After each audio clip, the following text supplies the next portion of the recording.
Good morning students. आज हम Hiuen Tsang का भारत विवरण का सेकंड पार्ट करेंगे, जिसमें हेनसांग ने भारत के जनजीवन के बारे में हर्षवर्धन के शासनकाल की जानकारी दी है। सबसे पहले राजनीतिक अवस्था के बारे में, जिसमें प्रजाहितैषी शासन।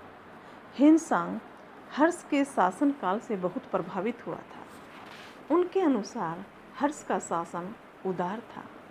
लोग अपने इच्छानुसार कार्य करने में पूर्ण रूप से स्वतंत्र थे। वो देश के किसी भी भाग में घूम फिर सकते थे, उन पर कोई प्रतिबंध नहीं था। जनता से बहुत कम कर लिया जाता था, उनसे किसी प्रकार की कोई बेगार नहीं कराई जाती थी। हर्ष अपना अधिकतर समय प्रजाहितैषी कार्यों में लगाते थे।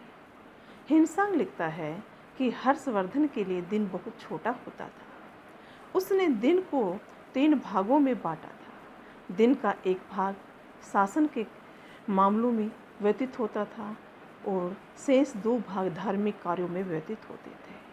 वह काम से कभी नहीं थकता था। कई बार वह कार्य करने में खाना पीना सोना भी भूल जाता था और प्रजा की सही दशा का पता लगाने के लिए कई बार राज्यों का दौरा भी करता था। उदार और दाने। राज्य की आय का मुख्य साधन भूमि कर था, जो साधारण उपज का 6वां भाग लिया जाता था। किसान अपनी सुविधा अनुसार नगद या अनाज के रूप में कर देते थे। इसके अलावा व्यापार घाटों और मार्गों से भी कर लिया जाता था। दूध, फल, धातु पर भी कर लगाए जाते थे। सरकारी आय मुख्यतः 4 भागों में बांटी जाती थी। इसमें सबसे पहले भाग पर सार्वजनिक कार्यों पर खर्च किया जाता है। दूसरा भाग पदाधिकारियों के वेतन भत्ते पर खर्च किया जाता है। तीसरा भाग विद्वानों को पुरस्कार या दान देने में और चौथा भाग धार्मिक कार्यों पर खर्च होता था। दंड व्यवस्था।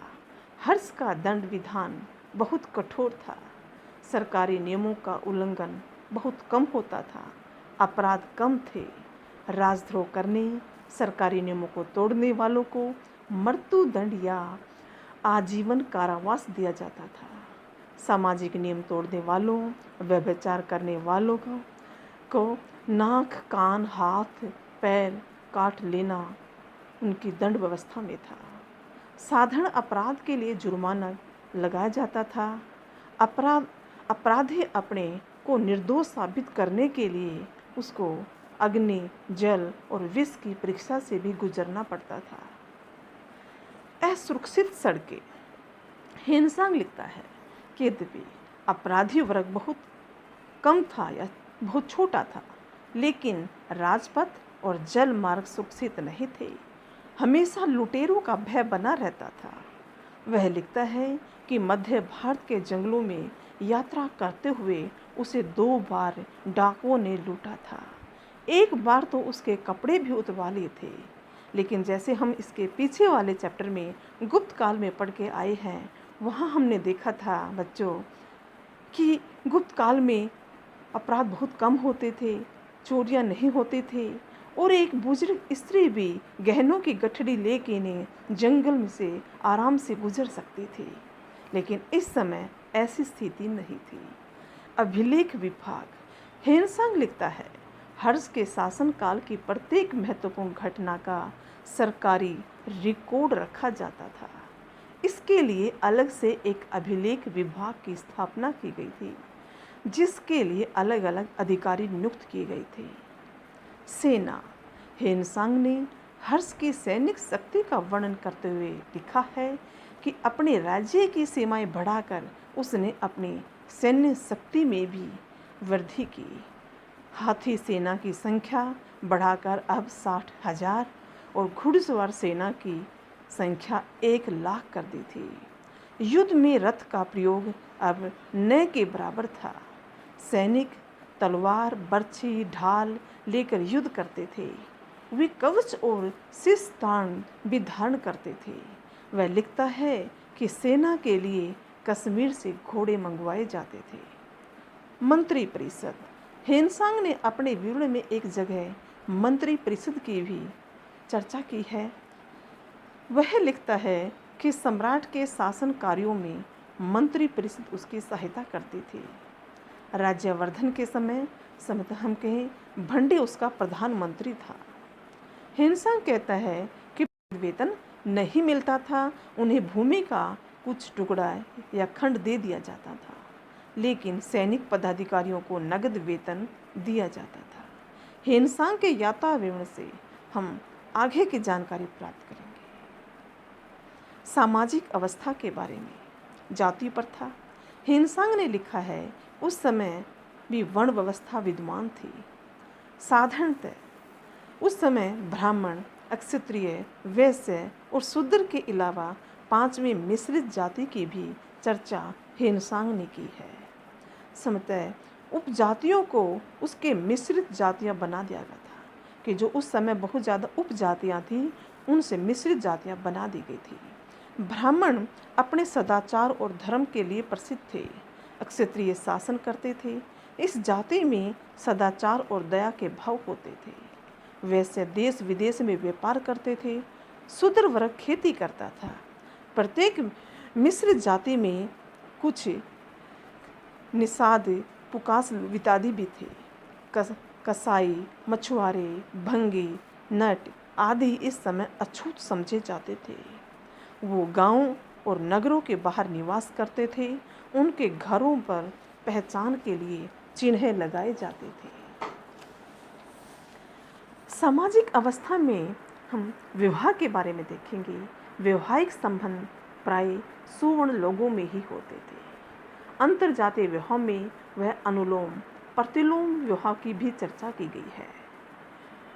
उत्तरी व दक्षिणी भारत के विवाह नियमों में भी प्राय भिन्नता थी। उत्तर भारत में मामा की लड़की से विवाह करना अवैध माना जाता है, जबकि दक्षिण भारत में वैध माना जाता था। समाज में बहुविवाह की प्रथा प्रचलित थी। वह लिखता है कि उच्च वर्णों में स्त्रियां अपना पुनर्विवाह नहीं कर सकती थी, किंतु शूद्र और वैश्य में पुनर्विवाह होता था। सती प्रथा भी प्रचलित थी। हर्ष की माता पति की मृत्यु के साथ ही सती हो गई थी। जीवित विधवाएं उस समय श्वेत वस्त्र धारण करती थी। उच्च नैतिक जीवन। हेनसांग ने भारतीयों को सत्यवान और प्रतिष्ठावान बताया। वे पाप पुण्य का सदैव ध्यान रखते थे। उनका व्यवहार मधुर और नरम होता था। देश में अपराधियों की संख्या कम थी। वे ईमानदार और कर्तव्यपरायण थे। वे सांसारिक वस्तुओं को कम महत्व देते थे। आवास। हेनसांग लिखता है कि साधारण नगर निश्चित योजना के अनुसार बनाए जाते थे। उनके चारों ओर सुरक्षा के लिए प्रकोटे बने होते थे। नगरों में कई मंजिलों के भवन होते थे जिन्हें यात्री ने उल्लेख किया है। सड़कें कम चौड़ी तथा गलियां घुमावदार होती थी। घरों के निर्माण में पत्थरों और पकाई गई ईंटों का प्रयोग होता था। साधारण लोगों के घर कच्चे और बांसों के बने होते थे। दीवारों पर चूने, मिट्टी और गोबर आदि का प्लास्टर किया जाता था। घर का आंगन गोबर से लीपा जाता था। स्वच्छता प्रेमी लोग। हेनसांग लिखता है कि आम जनता सफाई से रहना पसंद करते थे। लोग प्रतिदिन स्नान करते थे। भोजन से पहले हाथ मुंह धो लेते थे। लोग एक दूसरे का झूठा खाना नहीं खाते थे। मिट्टी या लकड़ी के बर्तनों का प्रयोग केवल एक बार में ही किया जाता था। धातु के बर्तनों को दोबारा प्रयोग करने से पहले मिट्टी से खूब अच्छी तरह उनको साफ कर लिया जाता था। भोजन। हेनसांग के अनुसार लोग सादा भोजन करते थे। गेहूँ, चावल जनसाधारण का उस समय ये सामान्य भोजन होता था। घी, दूध, दही, चीनी, सरसों का तेल, मिसी रोटी आदि भोजन के मुख्य अंग थे। प्याज व लहसुन का प्रयोग नहीं किया जाता था। कुछ लोग मांसाहारी भी थे, लेकिन बैल, गधे, घोड़े, हाथी, सूअर, कुत्ते, बंदर, बालदार पशुओं का मांस नहीं खाया जाता था। जो लोग इन्हें खाते थे वो नगर से बाहर रहते थे। ब्राह्मण मदिरा नहीं पीते थे। क्षत्रिय अंगूर और गन्ने के रस से तैयार मदिरा और वैश्य तेज मदिरा पीते थे। वस्त्र और आभूषण। हिनसांग लिखता है कि साधारण भारतीय श्वेत वस्त्र धारण करते थे। उन्हें रंगीन और कामदार वस्त्र पहनना ज़्यादा पसंद नहीं था। लोगों के नीचे और ऊपर पहनने के वस्त्र सिले नहीं होते थे। वस्त्र सूती, रेशमी और ऊनी सभी प्रकार के होते थे। वो सिर पर टोपी भी धारण करते थे। राजा और धनी लोग बहुमूल्य वस्त्र पहनते थे। कुछ जातियों में उसने पत्तियों और पेड़ों की छाल के वस्त्र पहनने की प्रथा का भी उल्लेख किया है। पुरुष और स्त्रियां दोनों ही आभूषण धारण करते थे। राजा व धनी व्यक्ति बहुमूल्य धातुओं के आभूषण पहनते थे। हाथों में रत्न जड़ित कंगन और गले में हार पहनने की परंपरा थी। स्त्रियां कानों और नाक में आभूषण पहनती थी। कुछ मोर पंख व अन्य पंख भी धारण किए जाते थे। कुछ लोग खोपड़ियों की मालाएं भी धारण करते थे। वे कहते हैं कि दाढ़ी मूछ रखने और काटने का भी उस समय प्रचलन था। दाह संस्कार। हिनसांग के अनुसार मनुष्य मर जाता था तो लोग उसके शव के साथ रोते चिल्लाते चलते थे। दाह संस्कार, जल प्रवाह, जंगलों में शव त्याग एवं मृतक शरीर को गाड़ने की प्रथाएं उस समय प्रचलित थी। तर्पण और पिंडदान भी किया जाता था। आर्थिक अवस्था के बारे में हिनसांग का विवरण। कृषि। हिनसांग के अनुसार इस काल में भी लोगों का मुख्य व्यवसाय कृषि ही था। ऋतुओं के अनुसार कृषि की जाती थी। हिनसांग ने उस समय के फलों, फूलों, अनाजों का ब्यौरा दिया है। उसने राजस्थान के कुछ भागों में 60 दिन में पकने वाले चावल की चर्चा की है।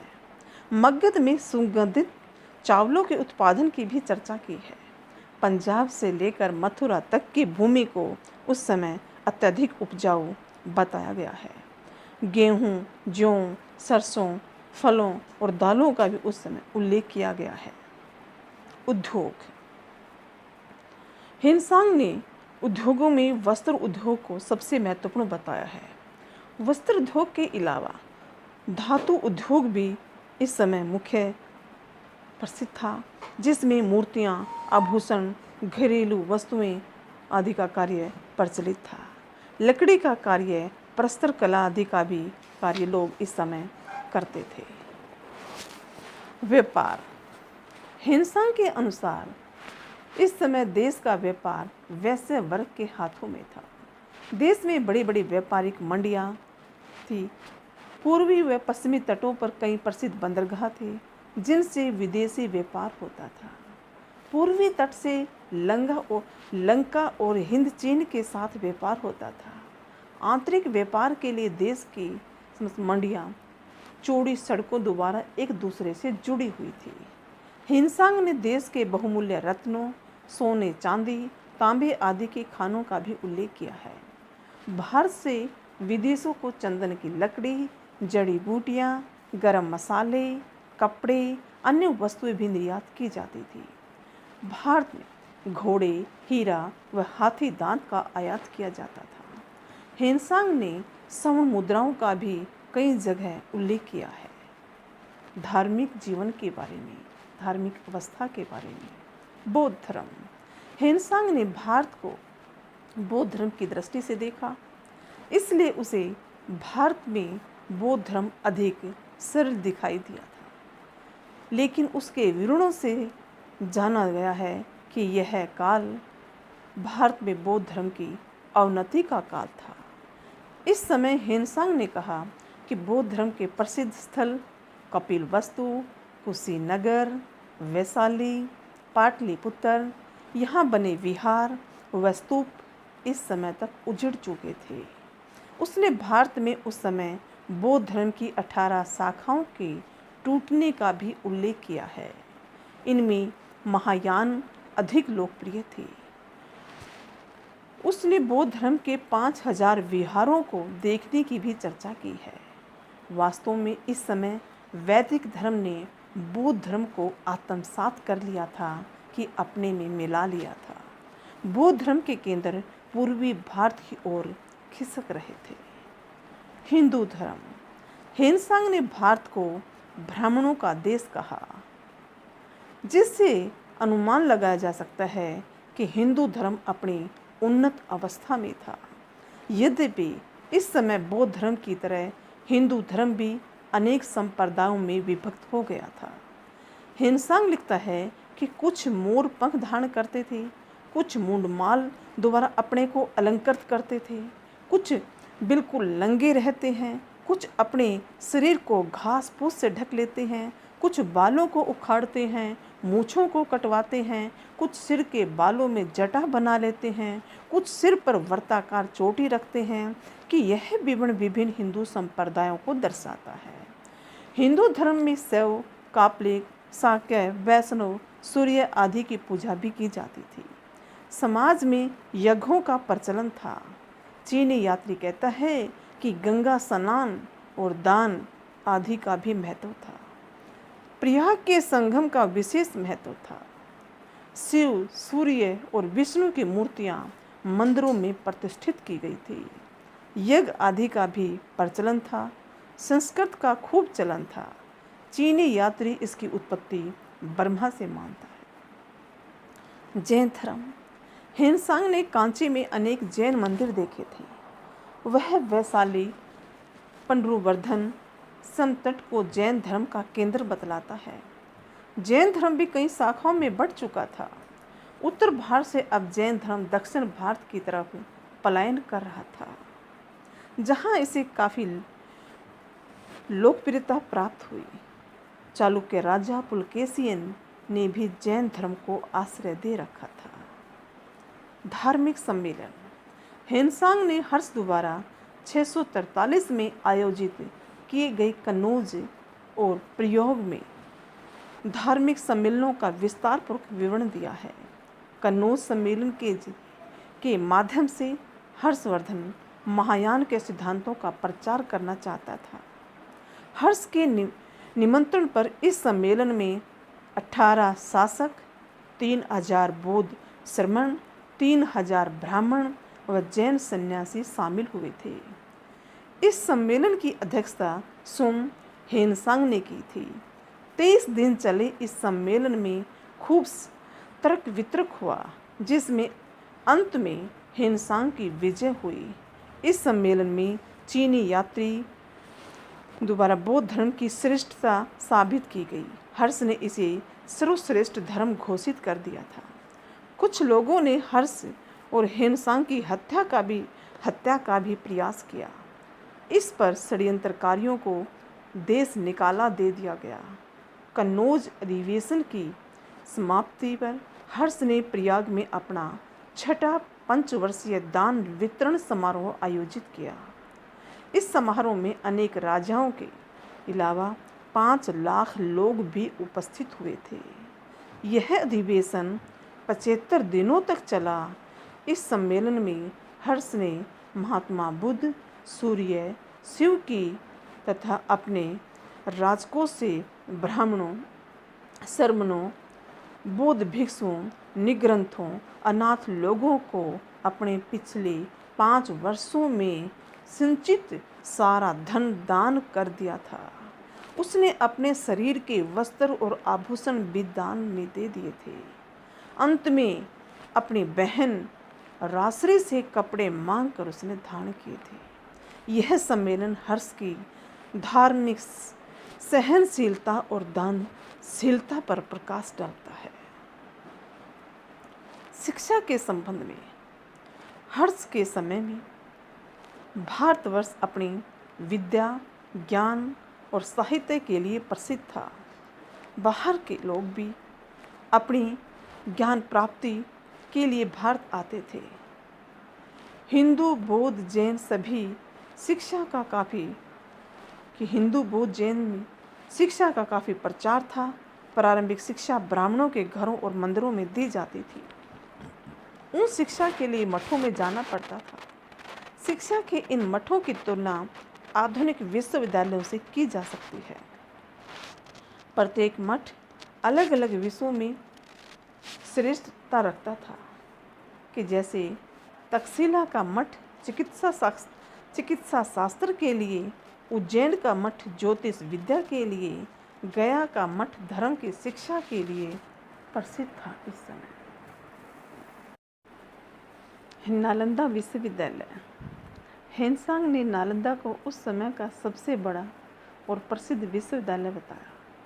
इनका प्रारंभिक नाम नाल था। यह वर्तमान बिहार में पटना के समीप है। इस विशाल और विख्यात शिक्षा केंद्र की स्थापना गुप्त वंश के शासक कुमार गुप्त ने की थी। उन्हीं के प्रयासों से इसने विश्वविद्यालय का रूप धारण कर लिया था। हेनसांग बताता है कि इसमें 6 राजाओं द्वारा बनवाए गए 66 गगनचुंबी भवन थे। हेनसांग के बाद आने वाले चीनी यात्री इत्सिंग ने यहाँ 8 हालों और 300 कमरों का उल्लेख किया है।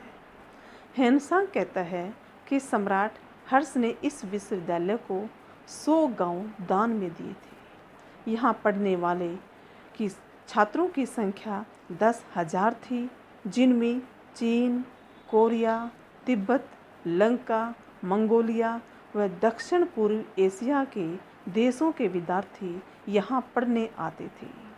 यहाँ प्रवेश प्राप्त करना आसान नहीं था। प्रवेश से पहले यहाँ परीक्षा ली जाती थी। यहाँ विभिन्न विषयों के 1510 अध्यापक थे। ये अध्यापक अपने ज्ञान के लिए प्रसिद्ध थे। यहाँ बौद्ध धर्म की शिक्षा के अलावा शब्द विद्या, चिकित्सा, अथर्ववेद, सांख्य व योग शास्त्र का भी अध्ययन होता था। यहाँ का कुलपति शीलभद्र योग शास्त्र का विशेषज्ञ था। छात्रों से शिक्षा, निवास और भोजन आदि का कोई शुल्क नहीं लिया जाता था। यहाँ के विद्यार्थी संपूर्ण भारत में आदर्श समझे जाते थे। यहाँ का अनुशासन इतना ऊंचा था कि हेनसांग कहता है कि पिछले 100 वर्षों में अनुशासनहीनता का एक भी उदाहरण यहाँ नहीं मिला। विश्वविद्यालय में एक विशाल पुस्तकालय था जिसमें सभी धर्मों के ग्रंथ शामिल थे। चंद्रपाल, गुणमती, स्थिरमती, ज्ञानचंद्र यहाँ के प्रसिद्ध शिक्षक थे। हेनसांग ने स्वयं यहाँ शिक्षा ग्रहण की थी।